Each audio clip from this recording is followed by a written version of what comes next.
getting back to me, my art. All I want to do is art. And the other thing is that I love stories. So like to me, art isn't everything. Your art is your voice, your speaking, your connection. You can feel everyone's energy. That's your art. It's the art of living to me. So art and hustle to me is the art of living and art of it and everything. I hope that you've cut that piece right there and make it your intro and your outro, because that was dope. Welcome to the Art and Hustle podcast, Gallery of Conversation. I am super excited here to have Kathy here, who's been my sister's longtime friend for we just realized almost 20 years. Yes, we have.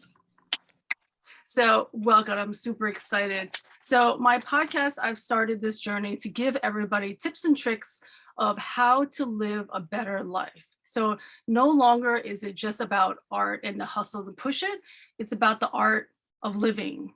And I feel like you have lots of tips and tricks to give us. So tell us a little bit about you and what you're doing. And then we can go backwards to, where were you born, your childhood, all of that. Well, currently I am the owner and operations manager at CBK Events. It is CBK Events stands for Celebrations by Kathy. I started my company in 2003. We are a Decor company, event production company. We do 200 weddings a year. And I'm also a business coach. I am a business coach. I started coaching people just because they were friends. Yeah. And then one thing led to the other. Currently, I'm not advertising because it's all word of mouth, but I have to say, love it. The business coaching started on its own. Yeah. I have coaching to people. I've been coaching people for a while without realizing it until one of my girlfriends pointed that out. Wait a minute, you've been coaching me for the last 7 years, and anyway, she referred me another client and another one, and I do coach only 4 people a year. This is my 2nd year in business, and I'm just taking it one day at a time because I do have another business. I have my interior design business that I also take it, slowly with interior design. I only do 3 jobs a year because the majority of my time is taken by celebrations, which is my first love. Baby, that's your first baby. And I just have to tell you, I love what I do. I wouldn't trade it for the world. It's just... let's give the viewers, I met you 20 years ago when I met you. I feel like I met you at your house and you had just started the cafe. Yes, right? Exactly. Yes. I started Cypress Cafe. I left the corporate world. I just, was tired of it and I wanted to do something on my own. And about a cafe. What were you doing in the corporate world? What area? I work for Health Watch, where I met Donna, actually. Yes. Okay. That name now. That name sounds familiar. Yes. 2020. I think, I'm not sure, but I think it was 2020 that we met. But I worked at Health Watch, and I used to work at a plant where, I don't know if you remember, I fell down, I can't get up, Yes. Like a system, alert system. It's alert. I think they're still around. But anyway, I was there. I was at the plant, and I was the administrative assistant, and I wore 5 different hats. I mean, that's iconic. People always say, I still say that probably all the time. Yeah, it's just unbelievable that I did that. But I realized at a point that I didn't want to work for somebody else. I didn't want anybody telling me what to do and how to do it. And, that I was independent enough at that time to go and make my own decisions and to quit my job. And I did. That's exactly what I did. And I started looking for a business to buy, and I looked into one of the places that I looked into that I really consider. It was a Subway inside Sawgrass, the Sawgrass Mall. Would have been amazing. I'm sure that now that Subway is worth 3 million. But back then it was 160,000. Oh, wow! Which is deal.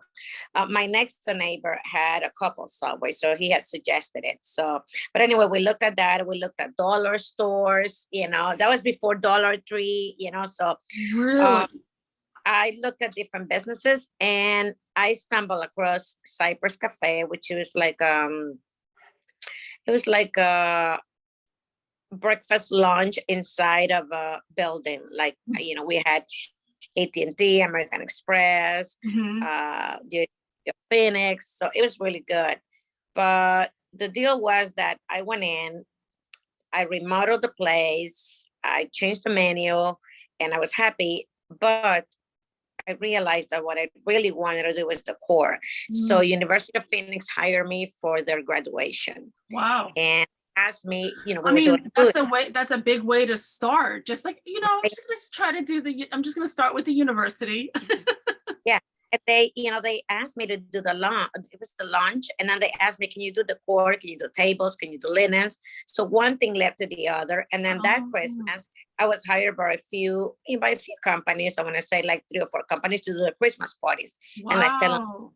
So was it all through like friends of friends? Like the first one that you got? And they were my clients. Yeah. Because remember, business complex. So everybody came over to the cafe and they met me and they asked me, hey, can you cater my Christmas party? Oh, do you have decorations? No. So one thing led to the other. So finally, I decided to sell Cypress Cafe. And the profits of that sale, I poured that money into creating Celebrations by Kathy, which big events. And I went through different phases, like we did a little bit of catering, we did a little bit of flowers, rentals. But then eventually I narrowed down to pipe and drape and light in the court, which is my bread and butter. And it's somebody that we have mastered and I love it. I just, so it's, I've been in business 19 years, February 7th, writing my 20th anniversary next year. Well, congratulations and cheers to 20 years. 20 years. Yeah. I love it. I love seeing it from the beginning, from when I met you, from the cafe to then you doing drapes, because I've been following you on Instagram and seeing you on Facebook. So it's just beautiful to see the progression of it and the evolution of it, and to see you in a place where you're happy and doing what it is that is your purpose. Like you love to decorate, you love to network, and you're a people person. It is funny. I have a little story for you. I love stories here. So any stories you want to give us, I love. I know that I always liked decor because as a little girl, I remember always moving my bed around, changing my sheets. I wanted different curtains. That's what I do. I still do that every day that my partner comes over. He's like, "What did you move?" I know, but I just love to decorate. And in my houses, despite that I had 3 girls and, there was always like, everything was very organized. Everything was clean. I never had a bunch of toys all over my house. I had a place for everything. So I've always liked organizing, and I've always liked, to live in a pretty house, and I've always made the best of it, with what I had, and it's just, it's a passion, it's a passion. So to do this for other people, it's amazing. It's just really amazing. I love it. I love it. Because like, that's when you knew, like, that was where your spark was. When you were a kid, you realized, like, was there a certain job that you always wanted to do when you were a kid? I wanted to be an interior designer. Yes. Oh, well, that's perfect. So you did it. I went to school for business, but then obviously, eventually, life brought me to decor. And, 4 years ago, I took my course on interior design finally, and, Congratulations. I love it, and I have that company also. And I juggle between the 3 of them, it's my 3 passions. They're all connected. The one thing is that all of my passions are connected, because I naturally like to design. So whether I'm doing a wedding or whether I'm doing a corporate event or whether I'm doing a house, somebody's house, so all like interconnect. And the business coaching is part of the business. experience that I have acquired for 19 years. A lot of times I failed, a lot of times, things didn't work out. So you live and learn, so now how to put together a business, how to guide somebody. Well, this is what you need to do as far as the legal paperwork, corporation filing, IRS, every step. So I can lead someone through all steps. And then I know about marketing. I know, especially in my industry, in the two industries, in the wedding industry and the interior design industry, I can guide somebody really easily. I know what works and what doesn't work. Yeah, because you've gone through like the mill of that. Yes, exactly. So it is amazing, and I'm just at a very happy place in my life as far as professionally, and I think personally too. Because I think I have fulfilled what I really wanted to do with my life. I couldn't be happier. Yeah. You feel like you're at a peace and a zen now?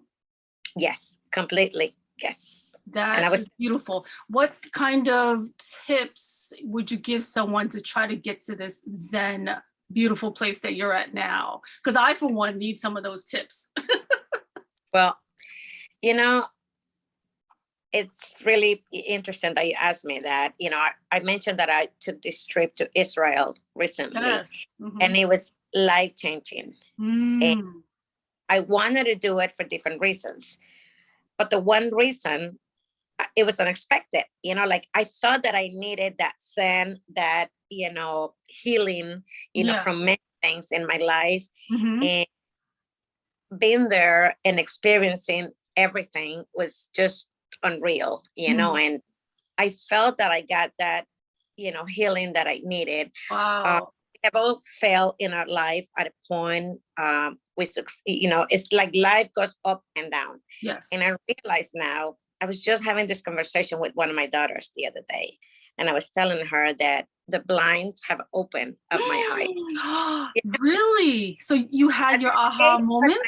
Did you have a pivotal, like Oprah aha moment? I did.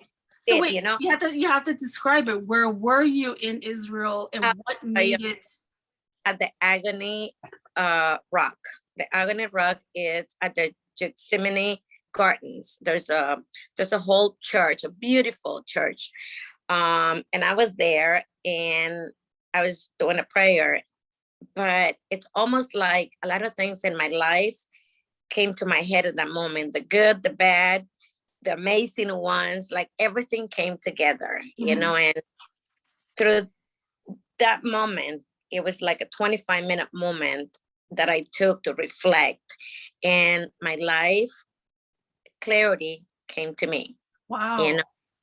I came back a different person, and I just feel so happy. And I definitely think that you create your own happiness every morning that you get up, and you're grateful for what you have. And I think that's something really essential in your life. Like you make your own happiness. You wake up every day and you get up, feeling positive, ready for the challenges. There might be some days that, things are not going to go according to your plans. There might be some days that you're going to experience rejection. There might be some days that you're going to experience challenges. But I think that if you wake up with the right attitude and you put everything into positive mode, you're able to control what life throws at you, and you have that balance, which is what I felt that I was in the need. I really needed balance in my life because I'm a very intense person. Like I go in fully in everything. No, not you, Kathy. You go 1,000 miles, right? Exactly. Like I love my family unconditionally. I love my friends unconditionally. Like to me, I'm either all in or out. That's it. There's no gray area. Well, I have developed that gray area, because I don't think it's good to be all in and all out. That's just, you have to be like a little bit more flexible. So at this age in my life, I found that I was in the need of that flexibility, you know, go through life, because life is never going to be perfect. Life is never going to be happy. You know, life is full of happy moments. And you know what? I focus a lot, Linda, on my happy moments. I wake up every day thinking about the wonderful gifts that I have, my career, my business, my family, my girls. You know, I have so much to be thankful. And I realize that if I wake up every day, focus in what I have, not what I'm missing or what I lost or what I don't have. Just stay in the present. It's just, you know, it's amazing. You know, if you stay living today, I know a lot of people that live in the future, that they worry too much about the future. I'm like, listen, you're missing the moment. I'm like, somebody asked me the other day, oh my God, I can't believe at the end of, I was going through my iPad with her and she was fascinated about all of my pictures. And I said, you know why I take pictures? One, because my memory fails me a lot. Yes. I said, and two, me too. because I said, if I have a picture, I said, I have the memory, because my purpose in life is to create memories with my family, with my friends, with my business, with the things that I enjoy, you know. So I take a picture of everything. I record every single moment that I can, because you know what, 10 years from now, I might forget about that moment. And I just believe that you have to bottle everything in somehow, all the positive, all the happy memories, because you are going to have your challenges. You are going to have your disappointments in life. You know what, in those moments, I just immediately, when I have those moments, because I still have those moments, you know, I had a moment the other day in my car that it reminded me of something really sad. And, you know, I was able to turn it off immediately because I started that with all of my, you know, gratitude and the things that really mean a lot to me, you know, and that bring me happiness. And I just believe that if you bring that positivity, you know, as soon as you wake up, you can, you know, benefit from it all day. Yeah, I totally agree. I heard somebody was like, as soon as you wake up, list like, you know, either 3 to 5 things that you're grateful for. Focus on the things you're grateful for, not for the future and the worries, but focus on the now, because really, if you have a roof over your head, you have food on the table, your needs are met, of, you know, the basic needs that you're met, you're probably better off than the people that's in like other third world countries who don't have those basic needs met. I have a statistic for you. I went to church on Sunday, and I heard this, and it was disturbing. The priest said that there's 143 million orphans in the world. Wow. You know, that really touched me, you know, because the thought of it, like, you know, I still have my parents, both my mom and my dad. I still have them.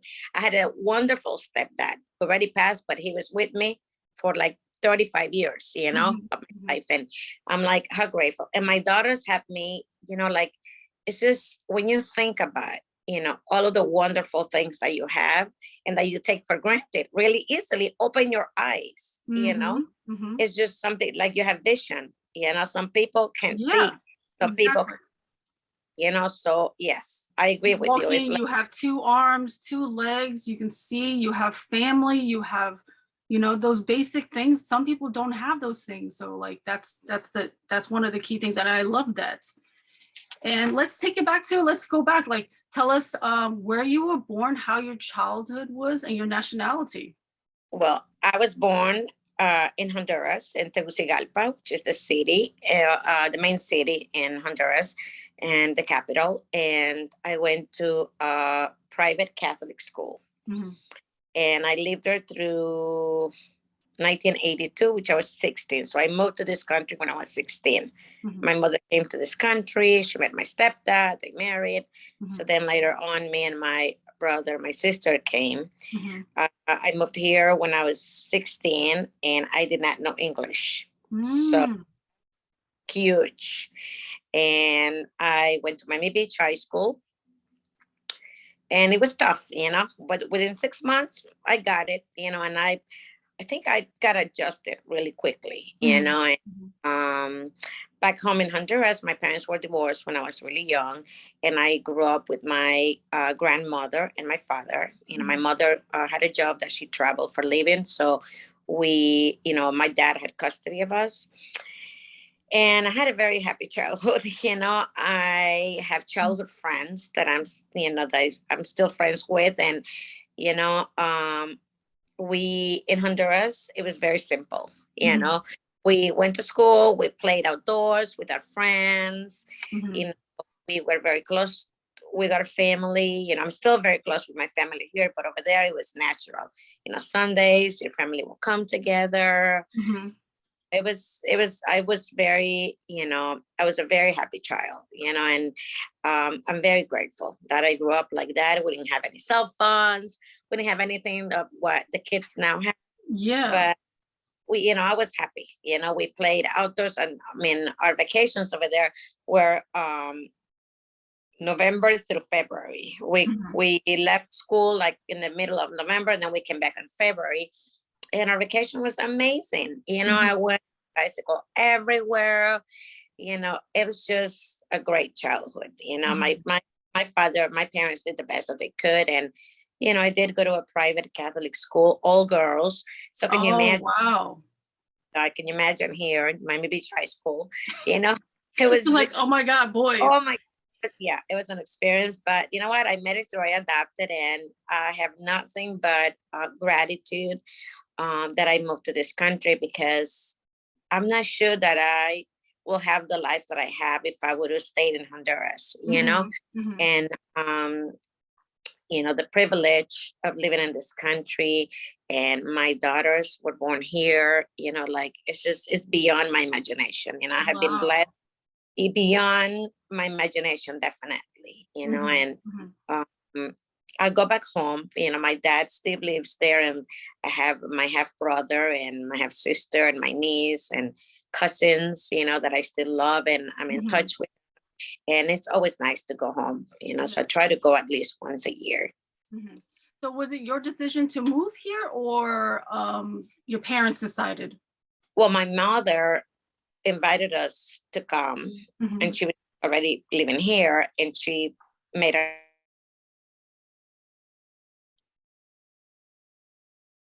and sorry, you got frozen. Can you repeat that?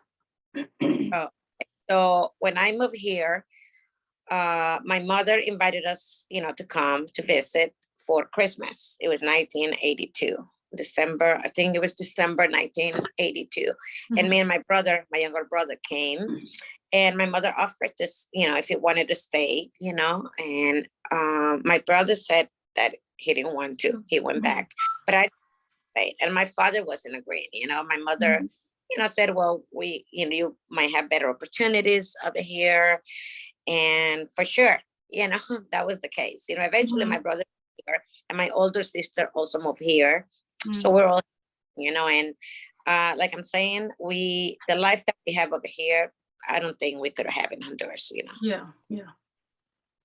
That's amazing. Now, I also like to ask some deeper questions of like, what advice would you give your younger self?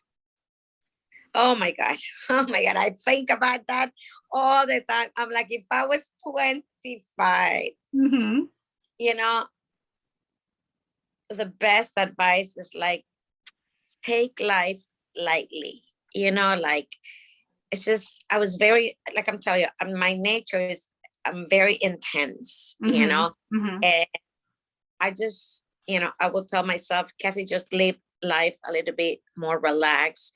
Don't get upset and don't worry about things that you don't have control, because at this age in my life, like I told you, my blinds are open. You have no control of a lot of things. You can't change people. Linda, you can't change anybody. You know, we are who we are.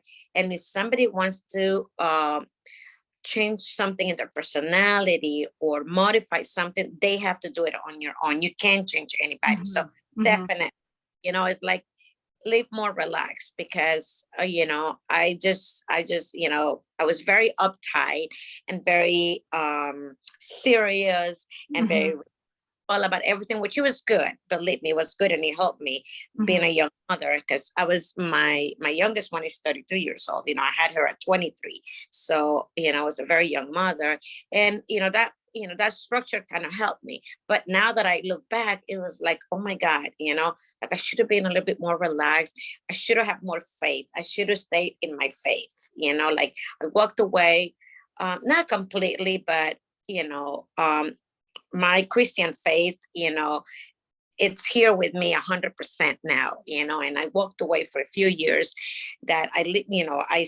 was still a believer, but I didn't practice it, and I didn't embrace it completely in my life. And that I think that part was missing.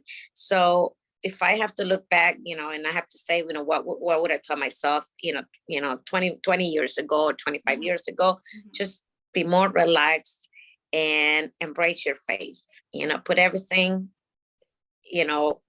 everything. And I mean, everything in the universe, and just let it be, because what's meant to be for you, nobody's gonna take it away. Right? What's meant for you will be for you, and it'll come to you. And if it wasn't meant for you, it's going to go away. I know.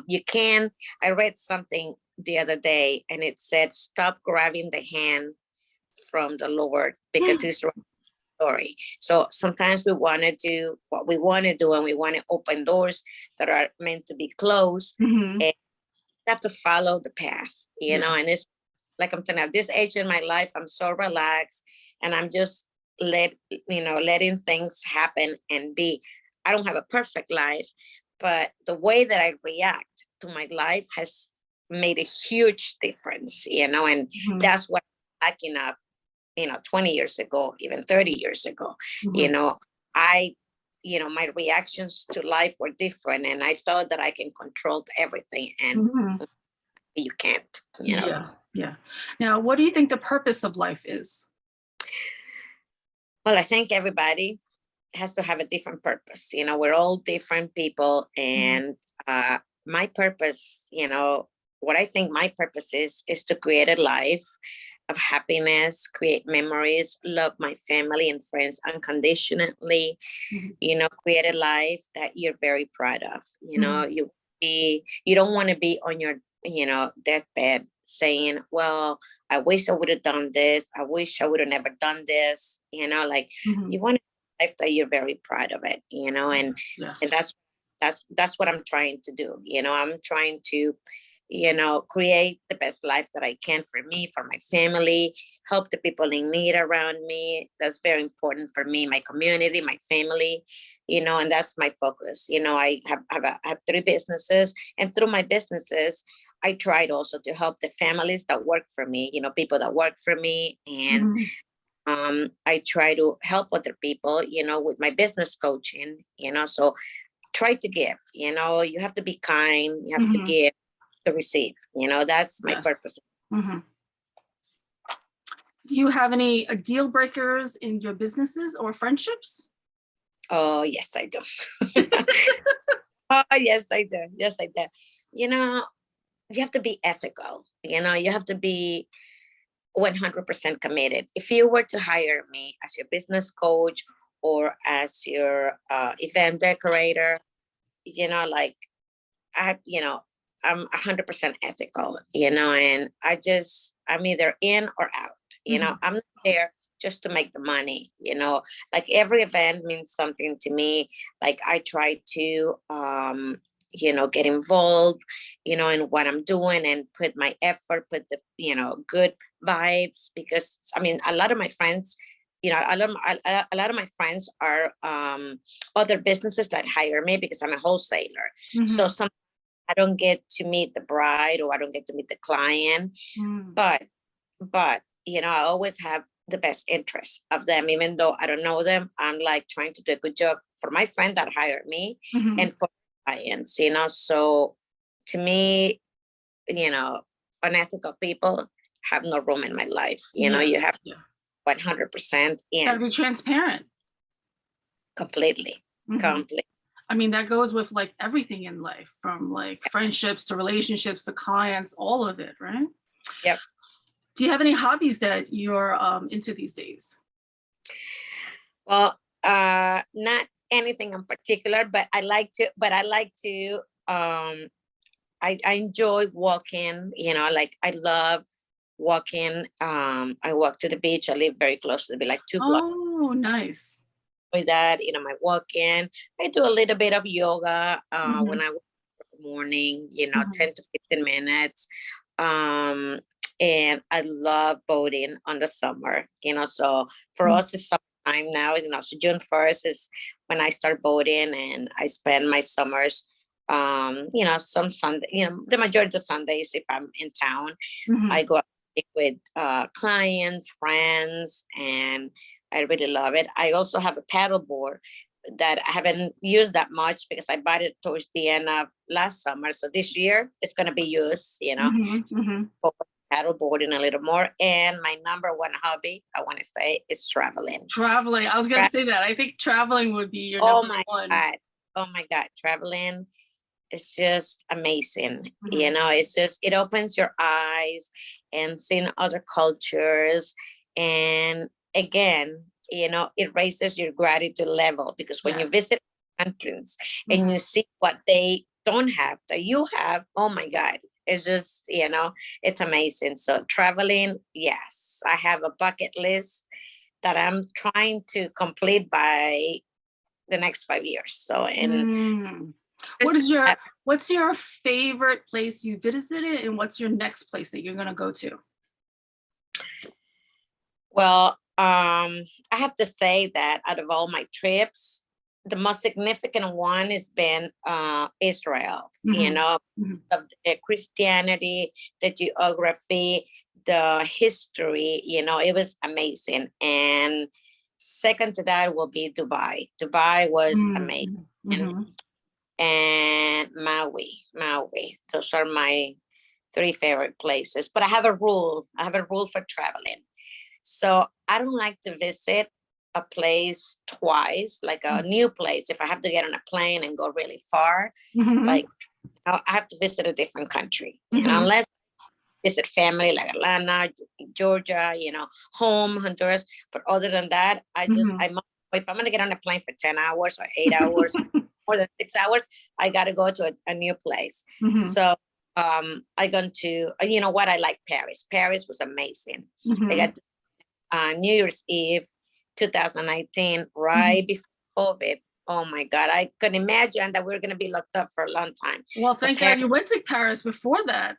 oh my God, Paris was amazing. Mhm, Um, so yes, traveling it's one of the loves of my life. Yes. mhm. Yes, I love it. Now, what is your favorite food to cook or to eat? Well, honestly, I haven't been doing a lot of cooking lately because I've done 30 years of cooking, raising. You're like, I'm done with it. Yeah, you know what? I'm done cooking, but I love sushi. I love to eat ethnic foods, Mhm, and mhm. obviously I love Hispanic food, but I'm a very, open palate, like I love Indian food. Indian food is one of my favorites, Yeah. but definitely sushi, it's right there on top. Mhm. What is the best life lesson that took you the longest to learn? Oh wow. You know, Definitely to be self-sufficient as far as providing your own happiness. That's huge. And oh my God, that's Huge. huge. Huge. Like, I had two marriages and a lot of serious relationships in my life. Mhm. And, like I struggle with that. I thought that somebody was supposed to make you happy. Yes. Yes, that's a lesson that And I've learned. that's the most valuable lesson for me right now, and um it's just, you have to wake up every day making yourself happy. You can't Yes. possibly, happiness to another person if you're not happy on your own. So Mhm. definitely Mhm. biggest lesson that I've learned, you definitely have to be self-sufficient, like with your happiness, with everything, like um as far as personality, like you need to, if you think that you're lacking of something, you do it yourself. You go and, Yes. search and see, okay, why is this bothering me? Even with sleep, okay, if you're not sleeping right, you got to find out. So I want to be self-sufficient, and my needs. Yeah, I totally agree. I realized in my journey that when I'm triggered, that is, it's like there was a person who said, when you're triggered, they see it as a gift. That's something that you have to work on more, because that got you upset or mad or whatever it is. But that's something obviously that you need to work on, that you have to figure out where that came from in the core of that, and then try to fix that. Yep. Nobody else can fix you, for sure. No. Yeah, I totally realized that my happiness has to be from me. Like, I can't expect those things from other people. I can't, like, one of the things that I had realized that, like, I used to always have this problem of trusting men, right? And I used to always be like, well, I don't trust men. They're going to do this, they're going to do that.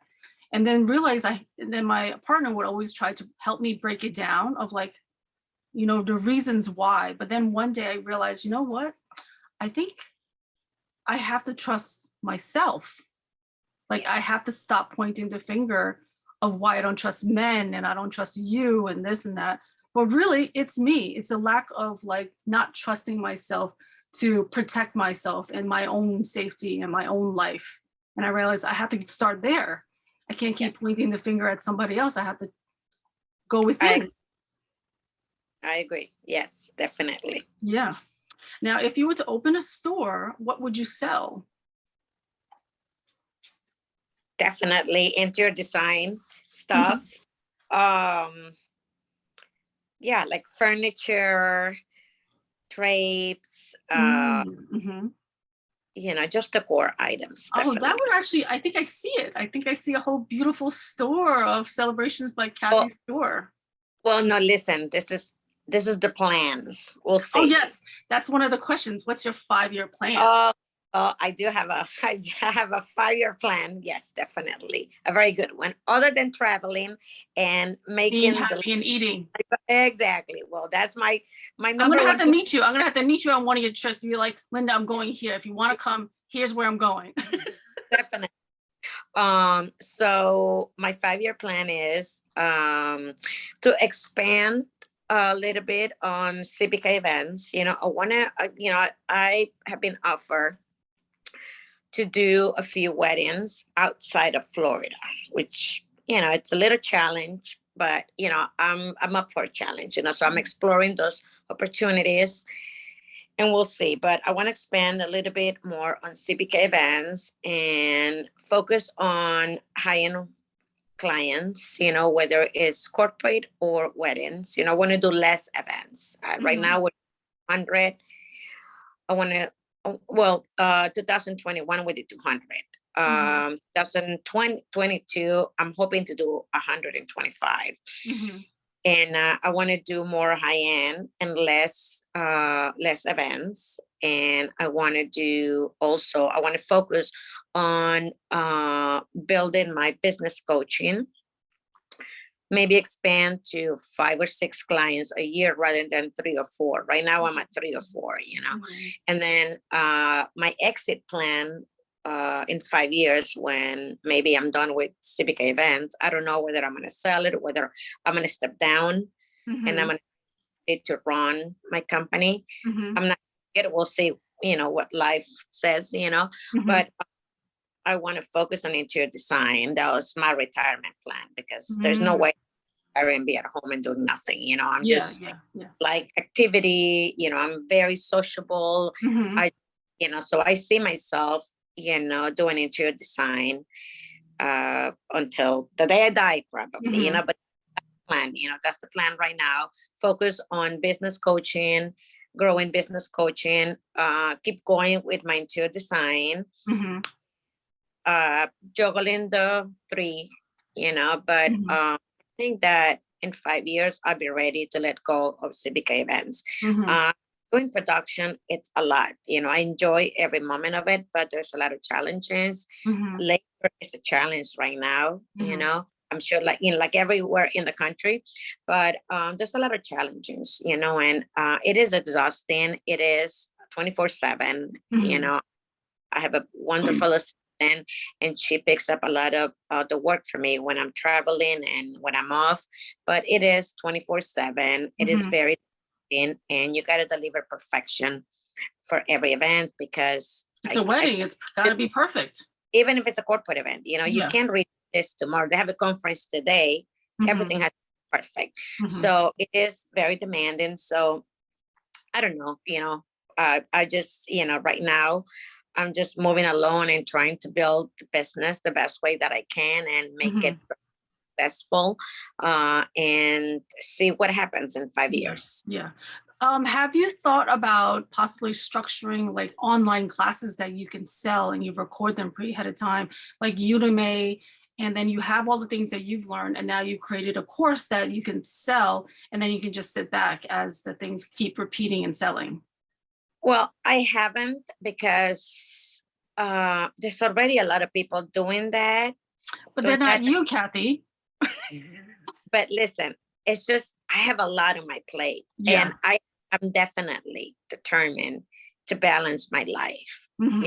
That's why I take 3 to 4 clients for business coaching. And the way that I do it is I coach someone for 3 months, and then I move on to a different person. Like, I don't want to do it, because while I was raising my girls, and I was married and I had my business, it was a lot. It took my energy. It's exhausting, the hustle.